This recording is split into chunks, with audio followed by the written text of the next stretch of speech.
এই ভিডিওতে যদি আপনার শরীরে আগুন লাগিয়ে না দেয় তাহলে এই ভিডিওতে ডিসলাইক করে চ্যানেল ছেড়ে দিও, আর যদি আগুন লাগিয়ে দেয় তাহলে চ্যানেলটি সাবস্ক্রাইব করে যেও। তো চলো ভিডিওটা শুরু করি। একজন তার কোম্পানি বিক্রি করার পর 100 কোটি টাকা পেয়েছিল, আর ওই সব টাকা আলাদা আলাদা ব্যবসায় লাগিয়ে দিয়েছিল এবং নিজে ভাড়ায় থাকতে শুরু করেছিল। কোনো পাগলই পারে এমনটা করতে, তাই না? কেননা যদি সাধারণ মানুষ হতো তবে গাড়ি বাড়ি কিনে সব টাকা নষ্ট করে দিত। এই পাগল মানুষ আর কেউ না, এলন মাস্ক, যে আজ বহু কোম্পানির মালিক, আর এখন তার সম্পত্তির পরিমাণ $252.4 বিলিয়ন। আর এসব ওনার পাগলামি এবং জেদের পরিণাম। কারণ ভিড়ের মধ্যে চলা তো খুব সহজ, তবে পাগলামি চাই ভিড় থেকে সরে কিছু করার জন্য। যাকে তার ভারী আওয়াজের জন্য রেডিও থেকে রিজেক্ট করে দেওয়া হয়েছিল, ওই ব্যক্তি জেদ করে এমন জায়গায় পৌঁছায় যা বহু মানুষ শুধু স্বপ্নই দেখে। হ্যাঁ, আমি অমিতাভ বচ্চনের কথাই বলছি। তার প্রথম সুপারহিট মুভি জাঞ্জির আসার আগে 17টি মুভি ফ্লপ হয়েছিল, কিন্তু তবুও তিনি জেদ ছাড়েনি। ফলাফলকে তার জেদের সামনে ঝুঁকতেই হয়েছে। বিরাট কোহলিরও এমন এক গল্প আছে। ক্রিকেট খেলায় তার ভালোবাসা, পাগলামি এবং জেদ ছিল। 2006 সালের সময় বিরাট কর্ণাটকের রাঞ্জি খেলছিল, আর প্রথম দিন 40 রান বানিয়ে তিনি নট আউট ছিল। সন্ধ্যায় তার বাড়ি থেকে খবর আসে যে তার বাবা মারা গিয়েছে। সবাই আশা করেছিল বিরাট শীঘ্রই বাড়ির উদ্দেশ্যে বেরোবে। তার কোচ তো এটাও সিদ্ধান্ত নিয়ে ফেলেছিল যে তার বদলে কে খেলবে। কিন্তু পরের দিন বিরাট ব্যাট নিয়ে পিচে হাজির হয়ে সবাইকে চমকে দেয়, আর এই অবস্থায় তিনি সেঞ্চুরি করে। তিনি তার টিম জিতিয়েই বাবার অন্তিম সংস্কারের জন্য বেরিয়ে পড়ে। একে পাগলামি ছাড়া আর কি বলবো। লাখে শুধুমাত্র একজনই এমন জেদি এবং পাগলামি করে, আর সেই কিছু করে যায় ভবিষ্যতের জন্য। দিনে 15 ঘন্টা কাজ করার জন্য শুধু এনার্জি নয়, পাগলামি এবং জেদেরও প্রয়োজন হয়। কারণ এমন জেদি এবং পাগলামি করার লোক পার্সেন্টেন্সে হয় না, নাম্বারে হয়।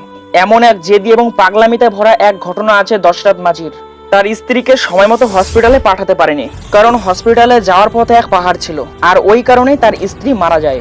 তাই এই ঘটনায় রাগ হয়ে গিয়েছিল তার, আর তার রাগকে তিনি জেদে পরিণত করে দিয়েছিল। আর এই লোকটি ছেনি হাতুড়ি দিয়েই 22 বছরে 55 কিলোমিটার পাহাড় ভেঙে ফেলেছিল। এটা পাগলামি ছাড়া আর কি। এমন যে তখন তৈরি হয় যখন মন ভাঙে। কিছু লোক তো আবার এতে পুরো ভেঙে পড়ে, আর যে এই কষ্টকে রাগকে জেদে পরিণত করে তাকে থামানো অসম্ভব। ওটা পাগলামি যখন কেউ ঘুরতে যাওয়ার পরিকল্পনা করছে আর অন্য কেউ তার নিজের সাম্রাজ্য দাঁড়া করার চেষ্টা করছে। যখন কেউ চাকরি খোঁজার চেষ্টা করছে তখন কোনো পাগল চাকরি দেওয়ার জন্য ভাবছে। আর এমন পাগলই আগে গিয়ে বিল গেটস, স্টিভ জবস হয়। এমন পাগল সফলতার জন্য সবসময় ক্ষুধার্ত থাকে, কখনোই সন্তুষ্ট হয় না। এই পাগলামি, এই জেদ না তাকে শুতে দেয়, না তাকে থামতে দেয়। এই জেদি মানুষ কখনোই শান্ত হয়ে বসবে না। হাজারবার ব্যর্থ হবে, তবুও তার জেদ এবং পাগলামি তাকে আরেকবার ওই কাজটা করতে বাধ্য করবে।